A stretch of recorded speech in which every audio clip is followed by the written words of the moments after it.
পেয়েছে, বাড়িতে আজ কেউ নেই, তাই জন্য একাই ভাত বাড়তে হবে। দেখি কী কী রান্না হয়েছে আজকের।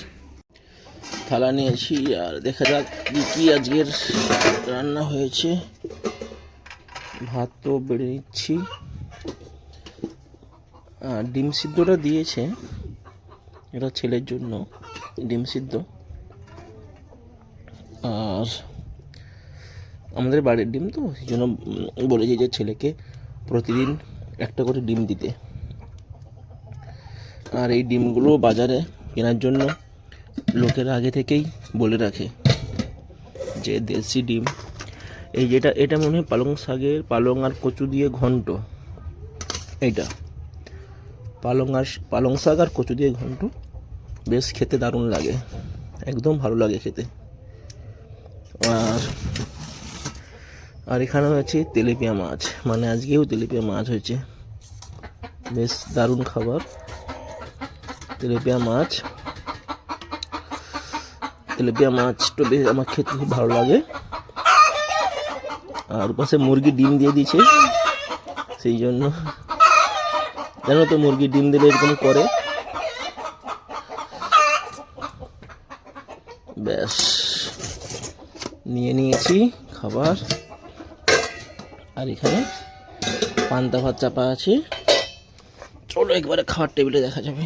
এর জন্য তো মাছ, তেলাপিয়া মাছ, এবার তাকে তো কাঁটা ছাড়িয়ে দিতে হবে, সে তো ছোট ছেলে, পাপা করছি আমার, তো তার জন্য কাঁটা ছাড়িয়ে দিতে হবে ভালো করে দেখে দেখে, যেন না কাঁটা একদমও থাকে, কারণ আমাদের এখনও পর্যন্ত কাঁটা লেগে যায় গলায়, সেই জন্য।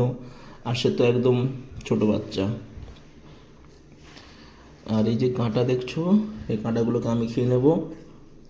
আর ছেলেকে ভালো করে চিপে চিপে মাছ দিয়ে দিতে হবে, কারণ আর তোমরাও তেলাপিয়া মাছ খাবে, দেখবে টেস্ট খুব ভালো। তেলাপিয়া মাছের টেস্ট খুব ভালো, মিষ্টি মাছ, আর খেতে খুব ভালো। অনেকে বলে হয়তো যে তেলাপিয়া মাছ নাকি খেতে নেই, অনেকে বলে, অনেক প্রবলেম। হ্যাঁ বাবা, অনেকে বলে তেলাপিয়া মাছকে, দেখো ছেলে কি বলছে, অনেকে বলে যে তেলাপিয়া মাছ নাকি খেতে নেই, কী সব হয় টয় বলে। জানি আজ পর্যন্ত এটা সত্যি কি মিথ্যা।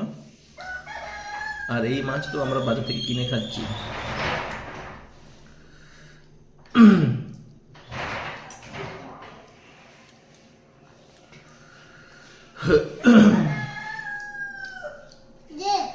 হ্যাঁ, এই তো দিচ্ছি তোমাকে বাবা, তোমাকে দিচ্ছি তো আমি। হয়ে গেছে বাবা, তোমার মাছ ছাড়ানো হয়ে গেছে, ওটা খাও, তারপর আমি তোমাকে দেবো আবার, বুঝছো? খেয়ে নাও। এই পালং শাক আর কচুটা মাখিয়ে দেখি কেমন খেতে লাগে। বেশ ভালো লাগে, শীতকাল এসছে, খেতে তো ভালো লাগবে অবশ্যই।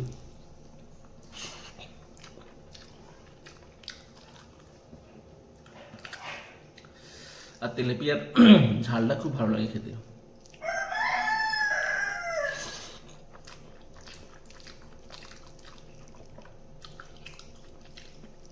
আজ যেমন সবাইকে টাটা